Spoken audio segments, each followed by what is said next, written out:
நமக்கு ஜெயம் கொடுக்கிற ஆண்டவராக இயேசுவின் இனிதான நாமத்தினால் உங்களை வாழ்த்துகிறேன். இதனால் நம்முடைய ஆவிக்குரிய சிந்தனைக்காக யாத்ராகமம் 17ஆம் அதிகாரம் 15ஆம் வசனத்தை நான் வாசிக்கிறேன். மோசே ஒரு பலிபீடத்தை கட்டி அதற்கு யெகோவா நிசி என்று பெயரிட்டார். யெகோவா நிசி, அதற்கு என்ன அர்த்தம்? கர்த்தர் என் ஜெயக்கொடியானவர், நமக்கு ஜெயம் கொடுக்கிற ஆண்டவர் அவர். இஸ்ரவேல் ஜனங்கள் எகிப்தின் அடிமைத்தனத்திலிருந்து விடுதலையாகி புறப்பட்டு கானானுக்கு நேராக போகிற வழி. அங்கு அமலேக்கியர் இஸ்ரவேல் ஜனங்களை வழிமறிக்கிறார்கள், எதிர்க்கிறார்கள். அப்பொழுது ஒரு யுத்தம் உண்டாகிறது. மோசே யோசுவாவை கூப்பிட்டு யுத்தத்தை நடத்தும்படி செய்கிறார். மோசே மலையின் உச்சியிலே போய் ஆண்டவருடைய சமூகத்திலே அங்கு கரங்களை உயர்த்தி நிற்கிறார். ஆரோனும் ஊரும் அவருக்கு அருகில் நின்று கொண்டிருக்கிறார்கள். இவர் கரம் உயர்த்தி இருக்கும் பொழுது இஸ்ரவேல் ஜனங்கள் அமலேக்கியரை முறியடித்தார்கள். கரம் தொய்ந்து கீழே விழுந்தால் அமலேக்கியர் எழும்ப ஆரம்பித்தார்கள். இதனாலே ஆரோனும் ஊரும் மோசேயுடைய கரத்தை தாங்கி பிடித்துக் கொண்டு உயர்த்தப்பட்ட நிலைமையில் இருக்கும் பொழுது முழு இஸ்ரவேல் ஜனங்களும் எழுந்து அமலேக்கியரை முறியடித்து ஒரு ஜெயத்தை அங்கு பெற்றுக் கொள்கிறார்கள். அங்குதான் ஆண்டவருக்கு ஒரு பலிபீடத்தை மோசே கட்டி அந்த இடத்திற்குள்ளே யெகோவா நிசி என்று பெயரிடுகிறார். அங்குதான் கர்த்தர் எங்களுக்கு வெற்றி சிறந்தார் என்று சொல்லி வெற்றி கொடுத்தார். இஸ்ரவேலின் ஜெயபலமானவர் எங்களோடு கொண்டு யுத்தங்களை நடத்தி கொடுத்தார் என்று சொல்லி சந்தோஷமாய் இஸ்ரவேல் ஜனங்கள் தேவனை மகிமைப்படுத்துகிறார்கள். நம்முடைய வாழ்க்கையில் அநேக நேரத்தில் தோல்விகளை சந்திக்கிறோம், பாடுகளின் பாதைகள் கடந்து போகிறோம். தோல்விகள் என்றால் யாருமே ஏற்றுக்கொள்ள முடியாத ஒன்றாக என்று மாறிவிட்டது. வாழ்க்கையிலே தோல்விகளை சந்திக்கும் பொழுது துவண்டு விடக்கூடாது என்றுதான் ஆண்டவரும் சொல்லுகிறார். இந்த வாழ்க்கையிலே அது பள்ளமும் மேடுகளும் நிறைந்த ஒன்றுதான். ஆனால் ஆவிக்குரிய உலகத்திலே ஆவிக்குரிய காரியங்களிலே தோற்று போய்விடக்கூடாது. அதுதான் நம்மை பரலோகத்திற்கு கொண்டு போக முடியும். பூமிக்குரிய வாழ்க்கையில் எதுவுமே நிரந்தரமானதல்ல. நஷ்டம் வந்து விட்டது அல்ல, கஷ்டமா இருக்கிறது, உடனே வாழ்க்கையை முடித்துக் கொள்கிறார்கள். அது ஏற்றுக்கொள்ளக்கூடிய ஒன்று அல்ல. நாம் ஆண்டவருக்காக நிற்கும் பொழுது பாடுகள், இழப்புகள், கஷ்டங்கள், நஷ்டங்கள் வரத்தான் செய்யும். அவற்றின் மத்தியிலும் உறுதியாக நிற்கும் பொழுது இவ்வுலகத்தில் நமக்கு விரோதமா இருக்கிற எல்லாவற்றையும் ஜெயித்து வெற்றி சிறந்தவர்களாய், இயேசுவை போல ஜெயித்தவர்களாய் அவருடைய ராஜ்யத்தை சுதந்திரிக்க முடியும். பாலைவன பிரயாணம் அது. அதில் ஒட்டகங்களிலே வியாபாரிகள் பிரயாணப்பட்டு தொடர்ந்து போவார்கள். அவருடைய தொழில் அந்த முக்கியமான விலையுயர்ந்த பொருட்களை அவங்க கொண்டு போவாங்க. கொட்டகத்தில் வைத்து இரவும் பகலுமா பாலைவனத்தின் வழியாகத்தான் அவர்கள் கடந்து செல்ல வேண்டும். ரொம்ப கண்ணும் கருத்துமாக இருப்பார்கள். ஏனென்றால் அங்கே கொள்ளையடிக்கிற கூட்டமும் உண்டு.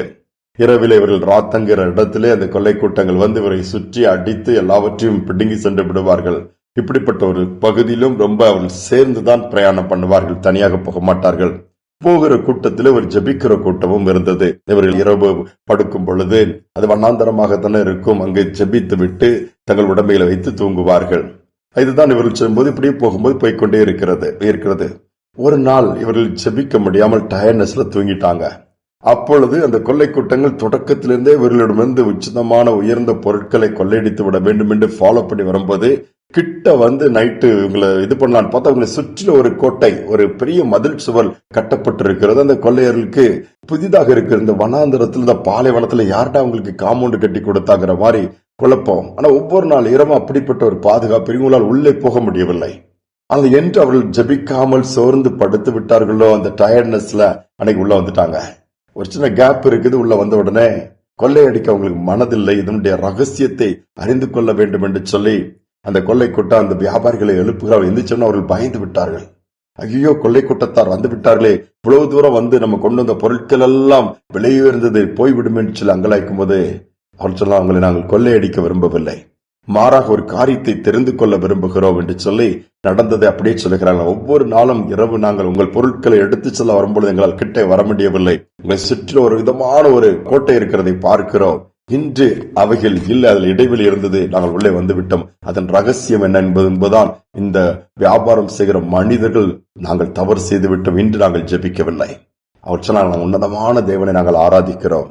அவர் எங்களுடைய பிரயாணங்களை வாய்க்கப்பட அவர்தான் எங்களுக்கு பாதுகாப்பா இருக்கிறார். ஜெபித்து விட்டு படுப்போம், அவர்தான் எங்களுக்கு சுற்றிலும் அரணாக இருந்து நடத்தி வருகிறார். இந்த இரவு நாங்க ஜெபிக்கல, டயர்ட்னஸ்ல எல்லாம் தூங்கிட்டோம், அதனாலதான் நீங்க உள்ள வர முடிஞ்சதும் அவங்க சொல்லிட்டு போனாங்களா.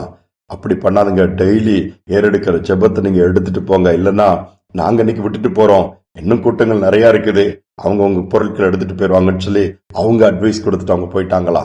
தங்கள் தவறினை உணர்ந்து ஜெபிப்பதை தொடர்ந்தார்களா. நம்முடைய வாழ்க்கையில தோல்விகள் வந்துருச்சு, கஷ்டம் வந்துருச்சு என்று ஜெபிப்பதை நிறுத்த வேண்டாம்.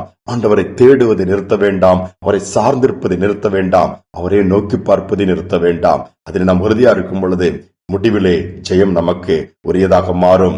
அதோடு மட்டுமல்ல, மறுமையும் நமக்கு சுதந்திரமாக மாறும். ஜெபிப்போம். அன்பின் தகப்பனே, இஜெபத்திற்கு பதில் கொடுக்கிறவர், இஜெய கிறிஸ்து, நீர் யெகோவா நிசி அப்பா, நீ ஜெயம் கொடுக்கிற தேவனா இருக்கிறீர். தோல்விகள் நிரந்தரம் அல்லப்பா, தோற்று போய்விட்டமே, நீ என்ன இருக்குது இப்படி ஆகிவிட்டதுன்னு சொல்லி இன்னைக்கு நம்பிக்கை இழந்து போயிருக்கிற பிள்ளைகளுக்கு ஒரு நம்பிக்கை கொடுத்து மீண்டுமாய் தூக்கி நிறுத்தி உம்முடைய பாதையிலோட கிருபை கொடுப்பீராக.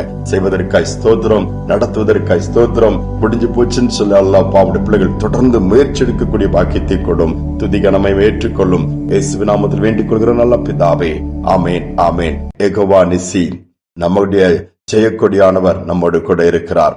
ஜெயத்தை கொடுப்பார். சிந்தனையோடு நாளை தொடருவோம். மீண்டுமாய் நாளை தினம் சந்திப்போம்.